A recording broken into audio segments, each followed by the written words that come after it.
Welcome. Today we're talking about the Santa Cruz Civil Grand Jury and how you can be part of this critical function in our county. I'm Kim Horowitz, your host. I served on the Civil Grand Jury for the 2023-2024 term as foreperson, and I served again on the 2024-2025 term. So with me today is the current foreperson of the jury for the 2025-2026 term, Bob Broussard. Welcome, Bob. And to kick it off, please tell us a little bit about yourself. All right. Well, thanks a lot, Kim, and thanks for doing this to help sort of increase awareness of the civil grand jury because it's this wonderful institution, and it seems like so few people know about it. I had no idea that an institution like this existed, and it's just such a wonderful opportunity for everyday citizens like you and me to participate actively in trying to improve local government. So thanks for helping increase awareness about it, and more importantly, getting people to apply to become civil grand jurors this term. So I am a transplanted New Yorker, but I have the good fortune of being married to someone to whom Santa Cruz County has meant a great deal since she was a child. So we are now very happy residents in Santa Cruz County. Just thrilled to be here. It's a great place. Sure. We have a son in Los Angeles, and we have a son in Massachusetts, where we have two grandkids. Okay. So that's where we are. A little And bit about you. yeah, Okay. So can you then next describe the purpose of the civil grand jury and specifically including what the difference is between a civil grand jury and a criminal grand jury? That seems to be a common misconception. true. Um, so it's really unfortunate that we're called a grand jury at all, because it really seems to be a misnomer, and really it's more like a blue ribbon panel or a commission that's authorized by the state to investigate local government for the purpose of trying um, to for transparency, first of all, and to make recommendations to improve operations of local government. So there's no verdicts, there's no trials. Importantly, there's no jury summons. This is a pure volunteer endeavor. And as I say, it's a group of civic-minded people, community-minded folks who get together to work together to try to help improve operations of local government and to increase accountability and transparency. Okay, great. In fact, Santa Cruz County doesn't even have a criminal grand jury any longer, so we You only know, have a civil grand jury. yeah, so a criminal grand jury, and I guess California is only one of two states that has a civil grand jury. I think Nevada's the other one, but in New York, it's just criminal grand juries, and there you're just evaluating evidence to see if there's enough evidence to indict somebody for a crime. Right. And Exactly. so that doesn't exist here, right? Right. Exactly. Not in our county Not in anyway. our county, Yeah. Yeah. right? The DA just decides who to indict. Yeah, they do, I think, convene criminal grand juries on an occasion if it's really necessary, but Yeah, not yeah, generally. yeah. Okay. And so if you could go on to describe how long is the term, when does the term start, and how many jurors serve, information like that. How often are meetings held? Just general information like that. Sure.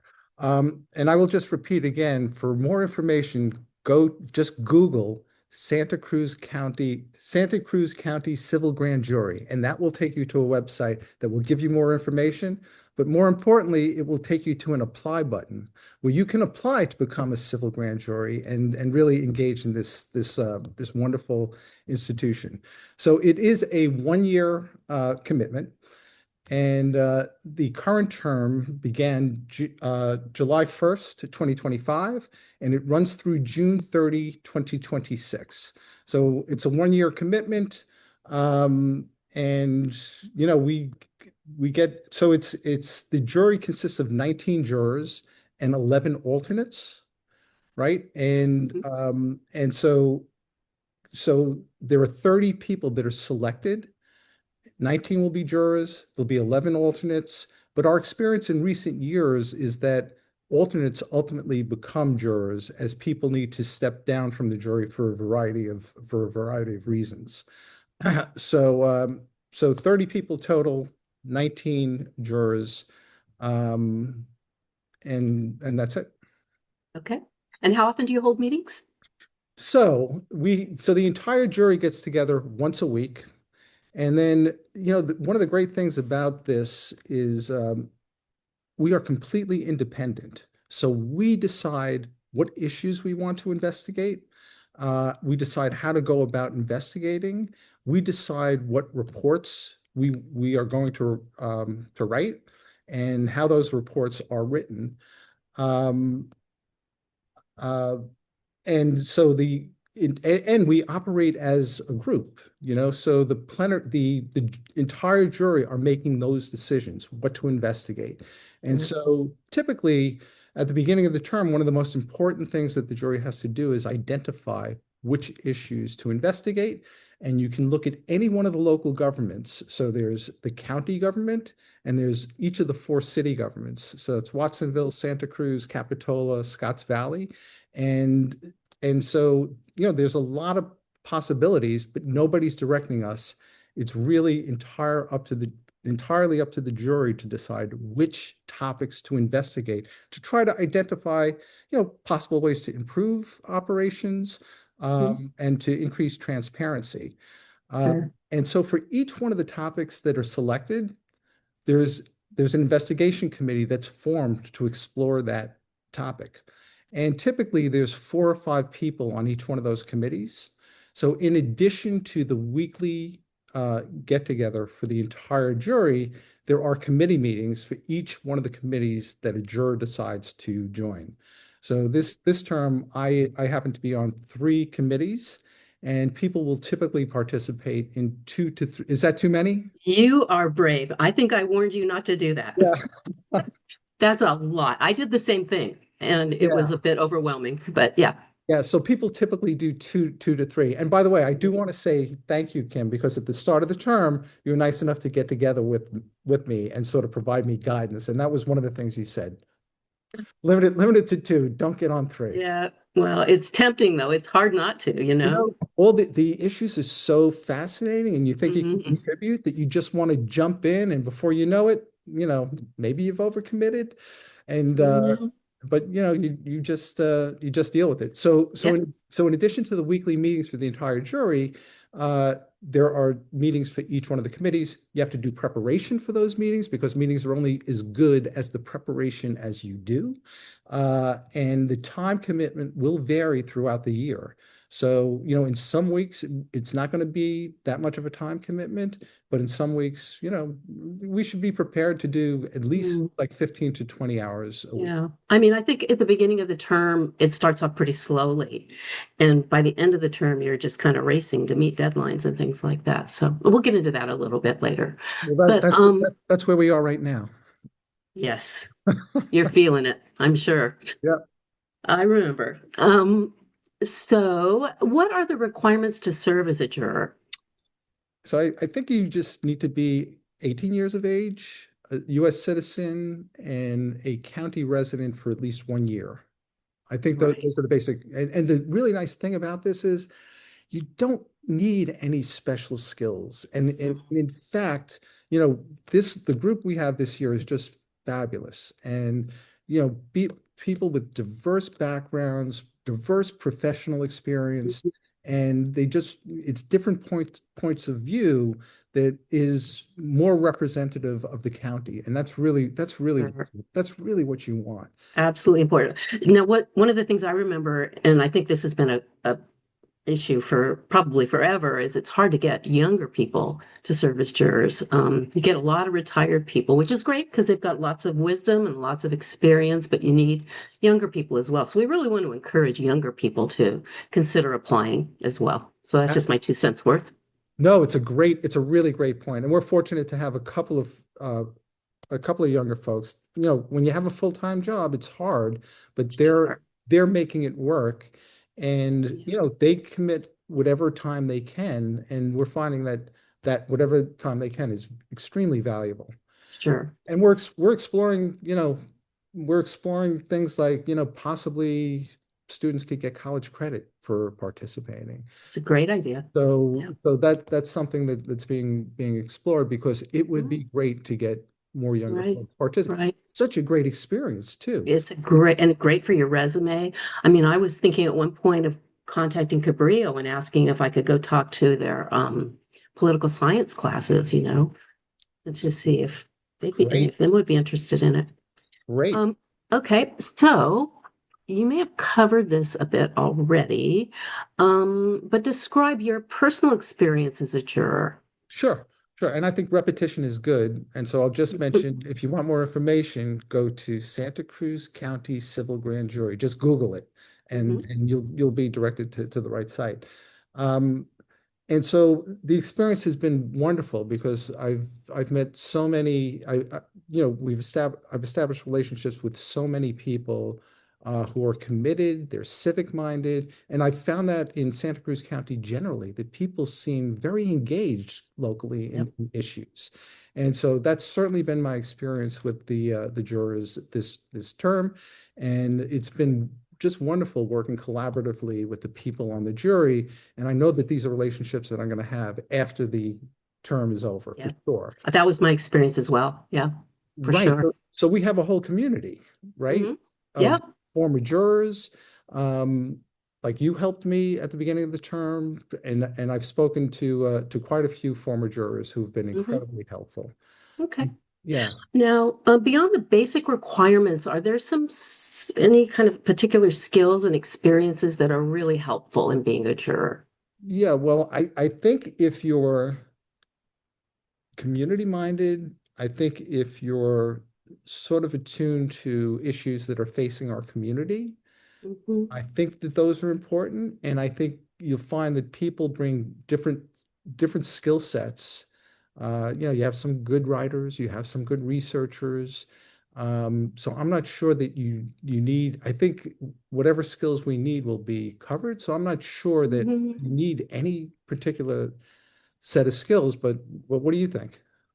Well, my experience was that it's very helpful to have kind of a wide spectrum of skills. It's great to have people who've done research. It's good to have people with strong computer skills, and it's good to have strong writers. Beyond just the general enthusiasm, of course, you need that as well, but it's really helpful to have people with a lot of different skill sets. Right. So, So you'll find those at different parts of the jury, right? mhm, It's not that everybody needs to have all of those, exactly. right? So Yep. we do have a lot of folks with complementary skill sets. And I Hmm. think so I guess that means that's a long way of saying don't be discouraged by, everybody should apply, right? Right. You don't need a particular background to Exactly. Yep. Okay, and so you've gotten into this a little bit, but what do you find have been the rewards of serving as a juror? uh I think first of all, just the feeling that I'm just a regular citizen, uh, and I have an opportunity to have an impact on how the government operates, Hmm. has been extremely rewarding. Um, and then getting exposed because a lot of the research involves interviewing the officials that are responsible for the issues that we're looking at. And Hmm. so getting to know those folks has been really gratifying. Yeah. And one nice thing about that is, we have some very talented, committed people that are running our governments. And so that's Yeah. been a really great reassurance. Yeah. I would have to agree with that. I mean, it's so easy to be cynical about our political system, but on a local level, I was so impressed with the people I met and talked to, and just their level of commitment was just really reassuring, They have the especially with the limited resources we have and the challenges that we face. Very impressive. right, exactly. I Yeah. couldn't have said it better. Yeah. They have a massive amount of responsibility and very limited resources. Yeah. And Exactly. they do the best that they can with that. And so there's always Yeah. room for improvement, but Sure. boy, they're really managing what we have pretty well. Agreed. Agreed. And so, what are some of the challenges you've faced as a foreperson? Certainly, you've had challenges, but as a juror in general. Yeah. So I would say, you know, there's so many issues that you can look into. So sort of selecting what those issues are and maybe Mhm. even gaining some agreement on issues that we should look at because decisions are made by the jury as a whole. Yeah. And so working through that just it wasn't a major issue, but and so trying to whittle it down to okay, so we're here, we have this wonderful opportunity. What are we going to focus on? Mhm. And trying there's so many options. Um, Whatever you do select, you're giving up something else, right? And so Yeah. so making that decision was definitely a bit of a challenge, and it's something that you have to do early on because Mhm. if the year goes fast, It and really does. it does. No matter how many times you say it, you always end up bumping up against these term end deadlines. Happens to all of us. I Absolutely. think one of the things I found a bit challenging, depending on the people you have, just you have to be a team player. You have to be, because one person can really gum up the works, and then as a four-person, you have to be able to manage that kind of process. And it's tough. It can be really tough at times. So there's always people come in, they have strong personalities, they have things that they're very interested in that other people may not be, and you have to work that through. Well, For that's me very personally, that was a challenge. no, that's very true. Look, anytime you get a large group of people together, you are going to have issues like that, Hmm. and Sure. you just have to do the best that you can to manage them. Hmm. Right. Okay. So, what has surprised you about serving as a juror? Well, the pleasant surprise was the competence of the people who are running the government, Hmm. as I mentioned. I mean, that was, Yeah. and it's not so much a surprise either. It's just again nice reassurance. Yeah. One thing that surprised me is just the massive amount of reporting that the local government is required to do. Hmm. So, so I didn't realize the extent to which the state is pulling the strings. So Hmm. the state mandates that every county, and there's 58 of them, and every city, and there's over 400 of them, have to create a general plan, and the general plan has to create 7 elements. Right. And you have to do all this reporting for each one of those elements. And so you have local governments spending a huge amount of time creating the reports that are demanded by Sure. this centralized government. And having one size, it's like one size fits all. It doesn't fit all, right? So Hmm. different communities have different requirements. Yeah. And Sure. and the fact that it just seems like there could be more efficiency, right? When you're Could be. Yeah. spending that much time preparing reports. Yeah. No, it's true. Yeah. I think one of the things, if you don't mind me jumping in, No, one of the things that really surprised me was how little money this county has per person to spend. I believe at the time it was like something like $461 per person it has to spend on their services. Santa Clara County, by comparison, has over $10,000 per person to spend. So Santa Cruz is really limited. We're one of the poorer counties in the state, and I don't think people realize, I that did not that's really an issue. I did not know that stat. That's pretty Yeah, staggering. it is. It is. Yep. That's that's staggering. It's Yeah. 20x. Yep. Anyway, No, but um, so is that just what is I that? heard that, so I got that from one of the supervisors. He came to Right. speak with us. Yeah, Wow. crazy. Yeah. Wow. So it's a tax issue. It is. It's like we've got huge, I mean, I don't want to get off track too much. We've got huge unincorporated population and area. And so the tax base is very small here. And it got locked in by Proposition 13. So that Right. was a big challenge. Right. Yeah. Right. Okay. So I know I asked you to give some examples of reports that have been published by previous grand juries that might have been particularly impactful. And I tried to research that a little bit for you, and couldn't get into my old computer. So, one of the things that happened a couple terms ago, my first term as a foreperson, we had a Housing for Whom report. And one of the things that happened as a result of that report was the city, we did an investigation. There's not enough affordable housing. The report was focused on the city. The city responded to our report in a not adequate way. And one of the grand jurors went to the city council meeting and raised the issue, and the city was forced to go back and review and revise their responses to us. And it got a lot of press. So that's one of the things that one of the ways the civil grand jury can have an impact.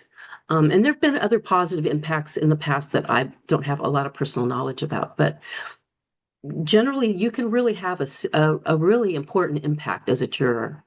Um, And on the housing issue, I mean, I think there's been a few reports that are written on yeah. that have been written on the housing issue.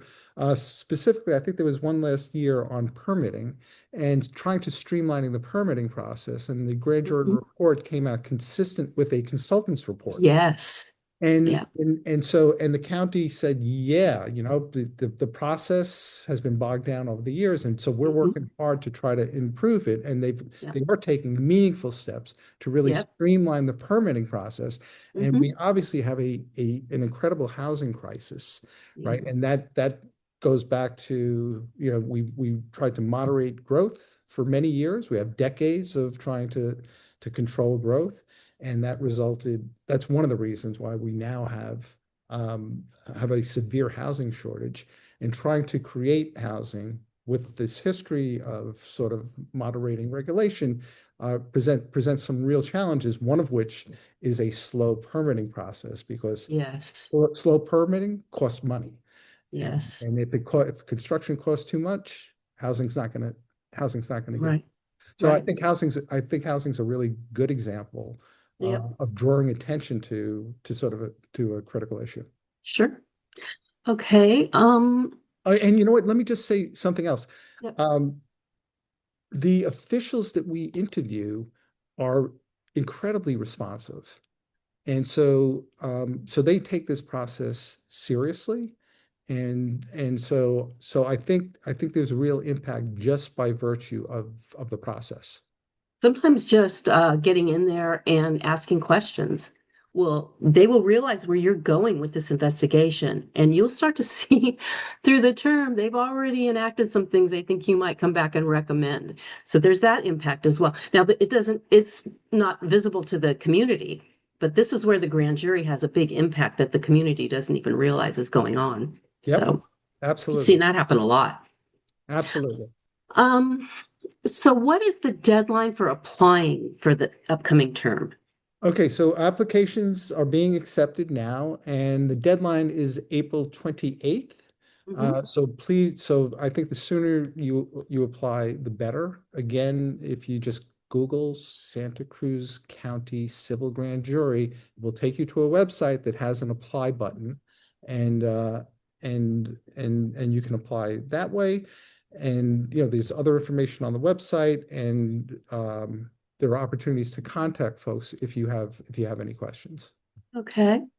Once someone has applied, what are the next steps? So we'll take the we'll receive the applications, and then the next step would be interviews, and it's really the judge who makes the ultimate selection as to who's selected as jurors and alternates. And as I said, there'd be a total of 30 people that are selected, and they're all in a pool, and so it will be that interview that sort of determines who's accepted. Okay. So it's the application process, then the interview process. Right. And then when you narrow it down to, I guess you narrow it down to 30 people, if my memory is correct. And then there's a lottery to decide which 19 will be actually seated first, and the rest will be alternates. You got it. And that lottery doesn't occur until late June. So the interview happens in mid-May. And so decisions will be made on who's selected as part of Okay. the pool of 30 at some point in May. And then that lottery doesn't happen until the end of June. Okay. Great. Is there anything else I've missed or you want to add? Uh, just that it's been a fabulous experience, and it's such a unique opportunity again for like regular citizens to really actively participate and make a difference Mhm. in our local government. I mean, we are authorized by the state. We are completely independent. We report into a state court judge.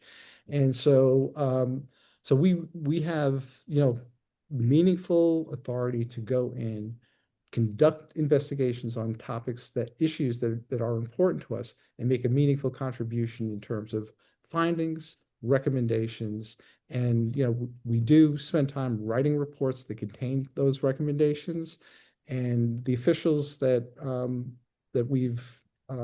responsible for those issues are required to respond to Yes. recommendations. Right.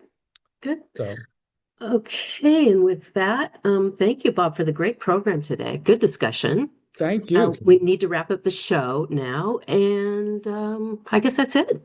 Okay, Kim, thank you so much. Really good All to see right. you. You too. Bye-bye. Okay, okay, bye now.